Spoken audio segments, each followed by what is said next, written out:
Hi, this is Ishaan. I'm Soni. Raja. And you're watching us on FilmiBeat. How else would I have the experience of living with the army? I couldn't have come from a more different background. I come from a family of artists. I think being Diwali, a solo release, a Prime Video, these are massive elements to take into account. I feel somewhere she's also a performer, God knows, but she was pretty chilled out, yeah, I must say. So she enjoyed her own party. Even though she had no clue what was happening. That's great. That's the best kind of party. I feel like that experience changed me forever, but I'm back to being a civilian now. I hate it. I hate it. Like, it's just the way I'm sitting and everything. It's not the same, man. Yeah. Built this screenplay. There's also a family who are all involved in the war, the Fauji family. So it just felt like it had all the elements.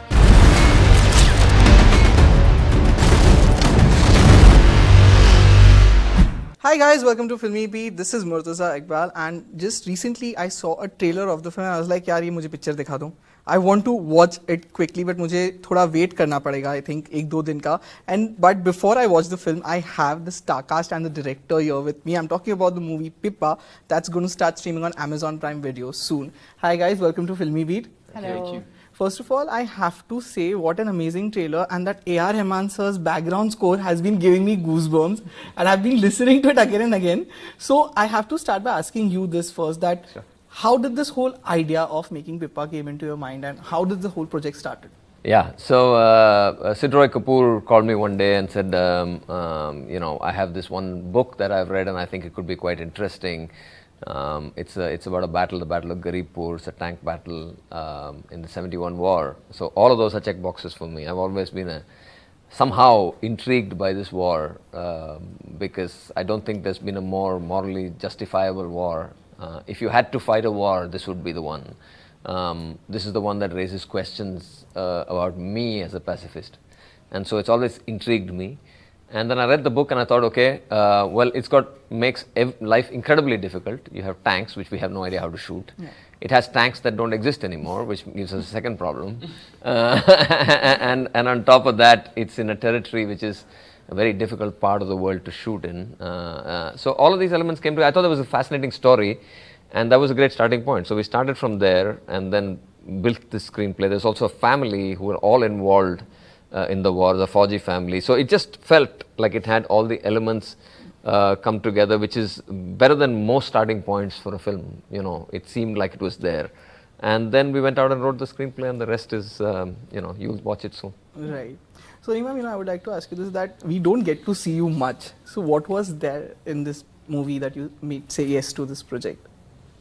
I think just the passion of the project, the director, and the role, definitely, and the story. So all these things come together. So I think when things come together and they offer an actor, something to chew on, basically it's as simple as that.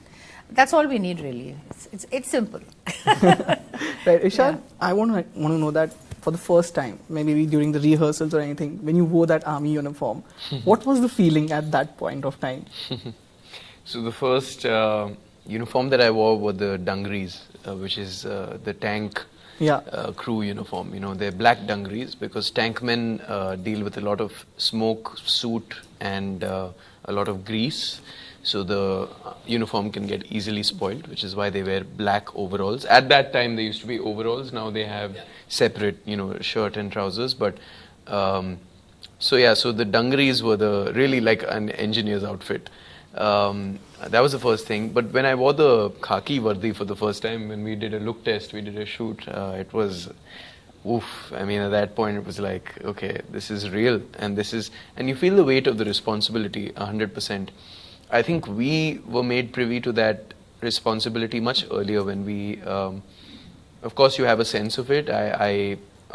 Soon after I spoke with Raja sir about the film and knew that I wanted to do it, I asked to speak with Balram sir. Balram sir, of course, wrote the book that our film is based on, The Burning Chaffees. He was, if you ever meet and interact with him, he is an incredibly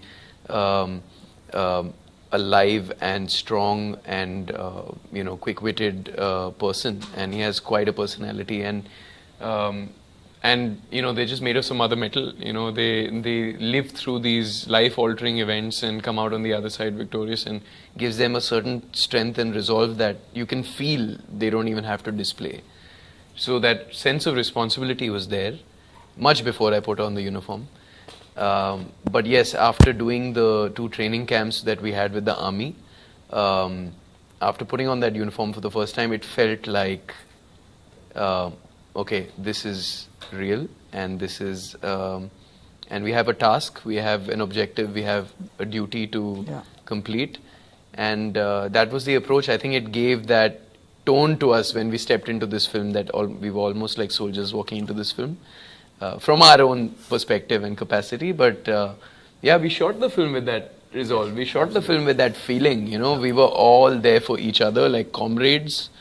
I think a big part of the fact that we were so together as a crew was the army spirit that we all carried with us, and we were very lucky to have the army. We had a supervisor on set, a military supervisor, Major Sangwan, who was with us to correct little things every single day. And like I said, the 2 training camps, 45 cavalry welcomed us and trained us and grilled us, and because of that, hopefully you'll see a authentic portrayal of this story. When a film set works well, it's very much in the same spirit of the army. Right. You know, I would like to know that, of course, through Amazon Prime Video, it is going to reach to continents where maybe the theatrical release would have not been possible, and it's going to have a wider audience for sure. But you know, when such movies are there, we have this amazing background score, huge tankers going around. Watching it on the big screen is a different experience. Sure. Was there any way you thought that maybe we should go for a theatrical release first? We initially did. We initially were thinking of that, but I think when the circumstances come together, and it's this collective decision on how wide you can go and how many. I would any day have more people watch our film than fewer people enjoy it in a big theater. So, I mean, unless you can guarantee us both, then we'd love it. But, you know, we have no such thing. Diwali was a big part of it. I think being Diwali, a solo release, a Prime Video, these are massive elements to take into account. And I'm really happy with the decision. And I think that, you know, when I talk to friends of mine across the world, they're all like, hey, this is awesome. We all get to see it on the 10th. You know, and it just opens up the world to us as a film. And it's a story that's far more important than the size and the music and everything else to me. And so, end of the day, I'd much rather people get to understand and see this world than only the experience of a theater. Yes, the experience of a theater is very different, but the story is more important to me. And for that, I can't see any better place than Amazon Prime and Diwali, to be honest. Right. Ishaan, you know, when the movie was announced a couple of years ago, there were these kind of apprehensions people had that will he be able to carry a role of an army officer or not, but I think the trailer has shut everyone, and you are looking amazing in that uniform, and the body language and everything is very amazing. How was this transformation? Was it difficult to get that body language, even physically? Was it difficult for you? Thank you for saying that. There will always be, you know, opinions, and it's everybody is entitled to their opinion. We work for the audience to entertain and engage them. It's a very rare opportunity for a young actor to get, and maybe that's why we've never seen an actor of my age and stage getting to play a part with such persona and such courage and bravado. And it's a very rare case of age-appropriate casting. We've never seen a 26-year-old play a 26-year-old captain before. Yeah. You know, it's usually been people who've earned that badge over years and years of work and building equity and building an audience. But for me, it was a huge opportunity as an actor. I thought it was a beautiful story to be a part of, and I really love deep diving into the work. This gave me an opportunity to do that. The people gave me an opportunity to do that. Raja sir encouraged me to prep hard for this, put in the work, think of it as if, you are really preparing for a battle of a sort, and it was such fun to do that. Honestly, I mean, it was tough and physically challenging and all of that. But it was a lot of fun to do that, because otherwise how else would I have the experience of living with the army? I couldn't have come from a more different background. I come from a family of artists. Right. My mom was really the first generation but that's what I grew up with, right? So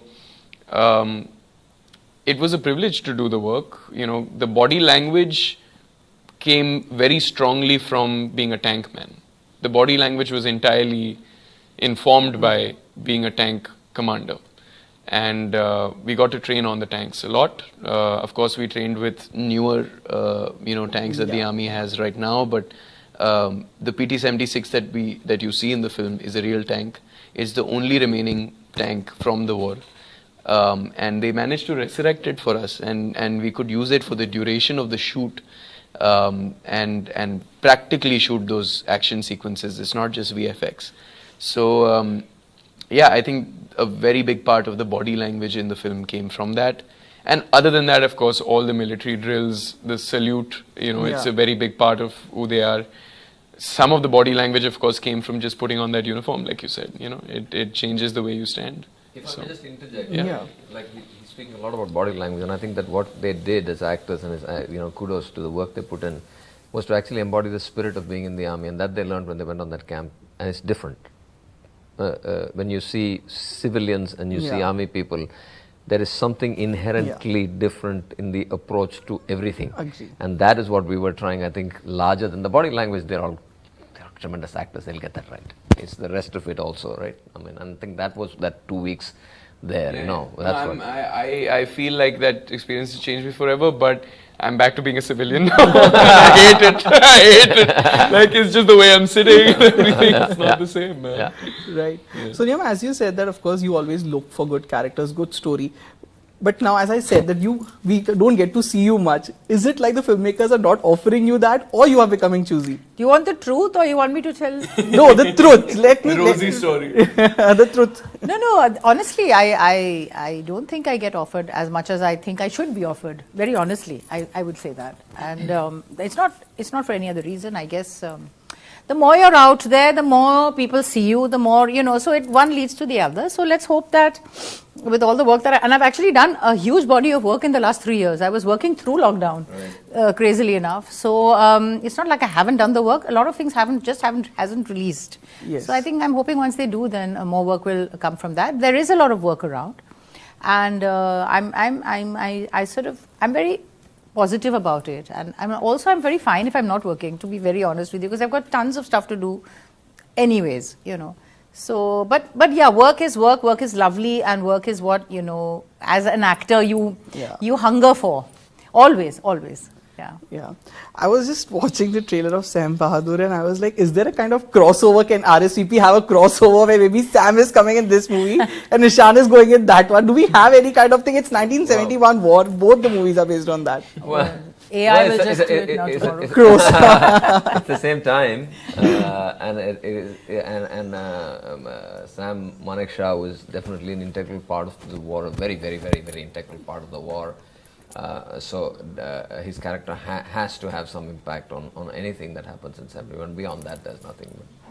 Right. So lastly, before I wrap up, I have to ask Soni ma'am this. Just recently, Raha turned 1, and I think you had a great, amazing, had such an amazing party and everything we saw. How was that, and how was she looking? We all haven't seen, sadly. How was she looking? I would like to know that. I know. I feel for you really too. Yeah, because we as a journalist, I've done interviews with Alia and everyone, so it's like, I also want to see her. No, naturally, and I understand, and I'm sure everybody would love to show her to the world. It's just that I think she's a child, and they're just a little bit, rightly concerned. Their prerogative. Yeah, I know, absolutely. But I think she was such a well-balanced child. I can't imagine a room full of so many people talking all the time, and this kid was like pretty at ease. So I feel somewhere she's also a performer, God knows, but she was pretty chilled out, I must say. So she enjoyed her own party, even though she had no clue what was happening. That's great. That's the best kind of party. Yes, so thank you so much for being with us, and all the best for Pippa. As I said, I am really looking forward to the film. Thank you so much. Thank you so much. Hope you enjoyed. Yes.